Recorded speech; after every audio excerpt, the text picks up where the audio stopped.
Well, I'm sick. I guess every half marathon prep needs its drama, and this is mine. It all started last Sunday. I felt a bit off, but since it was a rest day, I just figured I'd bounce back quickly. But nope, Monday rolled around and I felt even worse. So I just skipped my first session of the week. Then Tuesday hit and it got even worse than that. At that point, I knew I had to take a couple of days off. So here we are, it's Sunday, and I was really hoping that I will be back to trainings by now, but unfortunately this is not happening. Fingers crossed, tomorrow I'll feel good again, and and the plan is that I will just ease into training with a simple 6 to 10k easy run on the treadmill and see how it goes and where it takes me. So 3 weeks until race day, and this is definitely the point where I should be hitting my hardest and most important sessions. So in just 2 weeks, I'm supposed to start tapering for the race. So yeah, this whole situation kind of flips my preparation upside down. But there's nothing much I can do except trying to get back to full speed as soon as possible. On the bright side, I already have my second half marathon planned for the end of March. So if I bounce back quickly, I still have plenty of time to prepare for that one. All right, time for some good news. I finally got myself a new pair of shoes that I'm going to use outside, the Asics Noosa Tri 15. And I really can't wait to take them out for a spin.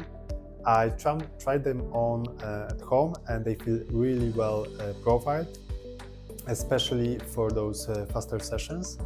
Plus they're super lightweight, so I have a feeling that I'm going to have a lot of fun running in them. So obviously I won't be able to do my usual workout walkthrough like last week. So I have decided to look back at my training preceding the 1:23 half marathon run that I did last year. At that time, I was in the middle of my sub-3-hour marathon preparations, and I had planned for a half marathon to be a kind of a benchmark race before my May marathon. Then on March 24th, I ran my fastest half ever, a whopping 1:22 minutes and 48 seconds, way ahead of my 1:25 goal. Since I've got some unexpected free time now, let's break down what worked for me back then, so maybe I can use some pointers for my current preparations. When it comes to volume, at that point of training I was doing approximately 100k weekly.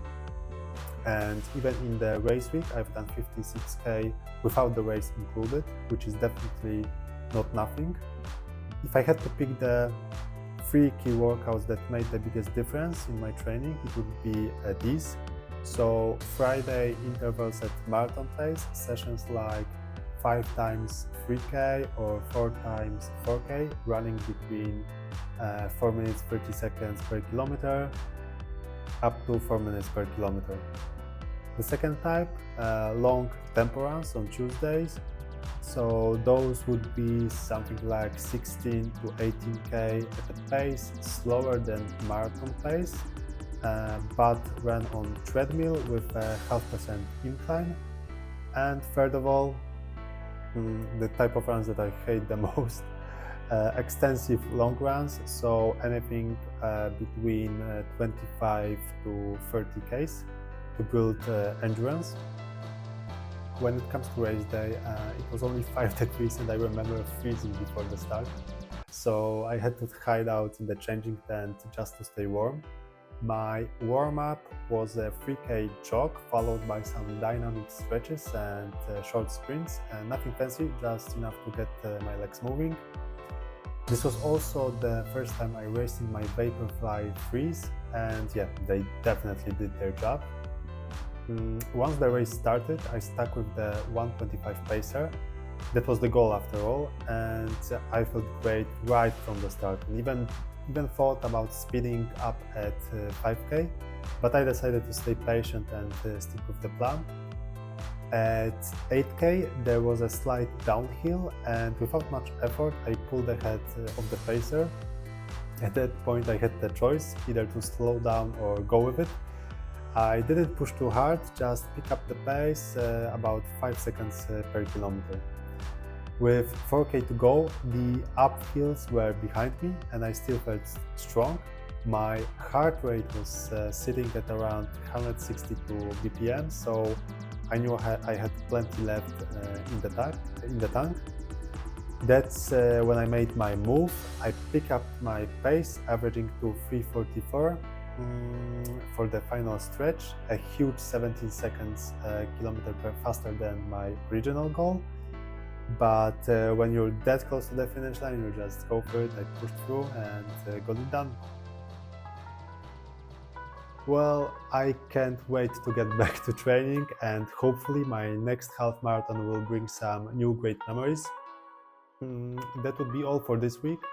You have a special mission for the next 7 days. Stay healthy and hopefully see you in the next one.